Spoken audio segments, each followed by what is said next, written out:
student, welcome back. In the last video, you learned the topic why we should know the geographical feature of our nation.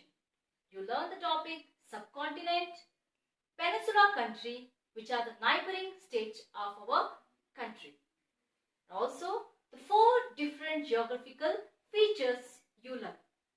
In that video, I explained you about the Himalayas. So today in this class, we are going to learn another three geographical features. Let us start, children, the topic with the another three divisions of our geographical features of our country. The Indo-Gangetic plains are extremely fertile. So which is very fertile, children? Indo-Gangetic plains are very fertile. Fertile means you can consider as a phalavattadantaddu. So it is very fertile. This place is especially fertile. You can observe on the screen, children. So which is exactly the Indo-Gangetic plain comes. This particular area you can observe on the screen. This area is very fertile. The ancient civilization of Indus Valley and a Vedic period flourished here. The ancient civilization of Indus Valley and Vedic period flourished here. So flourished means which is grown, which is developed. So the most of the Indus civilization, especially the wonderful civilization, the Indus civilization, but also our Vedic period was grown here. So there is a saying about that. Here many battles have been fought from time to time to establish a control over this area.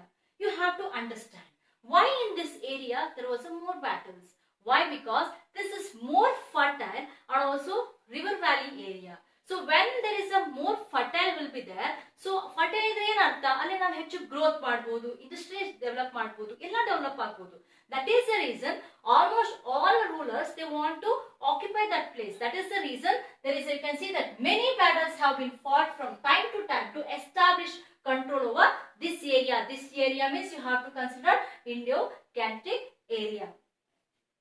Usually, the dynasties that established control over this fertile Gangetic plain also established empires. Dynasties means who are the rulers who tried to control over that area. Even they also control that area. Even they have started their empire.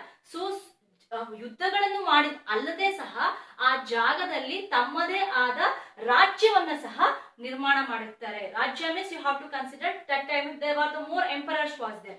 Their own emperors, most of the kings they have ruled in that area. Control over this fertile Gangetic plain also established emperors. The Narmada river separates. This is up to the part of a Indo-Gangetic plain. You have to understand this is a more fertile area. Indus Valley civilization as well as a Vedic period was flourished in this area. And also most of the people, most of the emperors, most of the rulers who has fought in this area to conquer the area, and also they want to establish the kingdom in that particular area. So now we are going to learn about the Deccan Plateau. The Narmada river separates India into two, Malwa Plateau or the Central Highlands and the Deccan Plateau in the south. You can observe the picture on the screen, children. So India divides into two halves. One is you can observe Malwa Plateau and the Deccan Plateau. So the Narmada river divides into two halves. One is the Narmada Plateau, another one is the Deccan Plateau. The Mauryas and the Guptas ruled these two areas of ancient India. So in these two areas, you can observe, I said just now you watch the picture. So even in the Deccan Plateau, even in the Malwa Plateau, most of the ancient period, the kings were ruled in both the places. The Indian coastline is a vast and stretches over 6,100 kilometers. So the Indian coastline is, so it is stretches, means it is stretches in the sense, coastline was stretches over in the sense, children, you can consider that.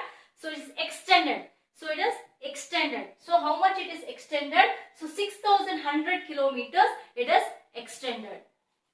The eastern coastline is called Coromandel Coast, and whereas the western coastline is called referred as a Konkan and a Malabar coast. You can observe children on the screen. The pictures is available here. The coastal, you can observe children. The eastern coastline is called as a Coromandel coast, whereas the western coastline is referred as Konkan and Malabar coast. The first picture you are observed Coromandel coast. Now you are observing the picture Konkan and the Malabar coast. Just watch children. The numerous ports on these coastal lines had attracted the Roman from time immemorial. Immemorial means from the olden centuries, very fast, very vast means from the olden days. You know that children, the British or the French or Dutch, anybody, if you take the European countries, everybody came to India for the, you know that India, it was a rich country and more spices was there in India. To purchase that one they were coming. So how they were coming, most of the European countries, the Romans or the European countries if you say, so they were all are coming from the help of a coastal lines itself. So that is the reason we say that these are the 4 divisions of a geographical divisions. The first one you learned Himalayas in the first video. This is Indo-Gangetic Plain and Deccan Plateau, and the last topic is about a coastal line. So these just they have given a just small examples for you. In the further when you come to 10th standard, so it is they are given a more explanation about this topic. Now you can observe children. Foreign trade was carried on in those days only through sea routes. Most of the foreign trades means in which in the beginning, if you observe, most of the foreign trades were carried through the sea routes. So with the help of seas only. So because a huge goods which cannot be transferred in the land route, almost the goods was transferred to foreign countries in the sea routes itself. As a result, port towns flourished, resulting in the rise of the powerful kingdoms in the Pandyas, the Cheras and the Cholas. Port towns, port means you know children, so which is attached to the sea, samudrakke attach agiruttalla, ivu hadagudana anta heltivi. Most of the port towns have been started. So timings like in that particular timings, especially Pandyas, the Cheras and the Cholas, one of the strongest kingdoms was started their towns, port towns in the coastal areas. The diversities in the Indian geographical environment has also influenced lives of the communities living here. So we have a different diversities. So these are all influencing these 4 physical features. It is influencing the Indian communities to live in the society. Despite the communal diversity, so as influence the lives of the community living here, despite the communal diversity, there existed a cultural unity which binds all these diversities. Unity in diversity is the essence of this culture. So you can observe children the 4 different physical features we have. For example, when you take a Himalayas, fully snow-capped area. When it comes to the Deccan, so when it comes to the Indo-Gangetic Plain, the coastal area, if you observe, one area will be having a different types of a culture. So coastal area bandaga, fish is more famous. The same way when you go to Himalayas, snow is more famous.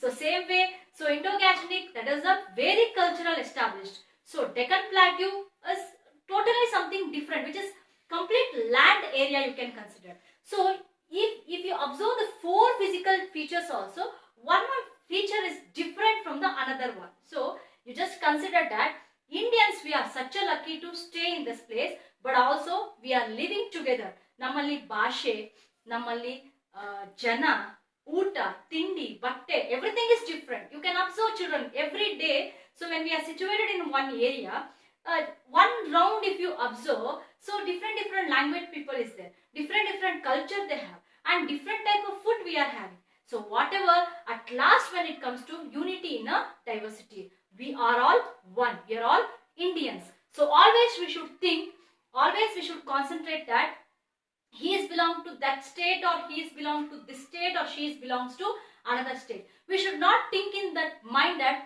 which states we are belongs to. Always we should think that we are the Indians. So we are the unity. We can say that unity, diversity. We are all one group. Thank you children.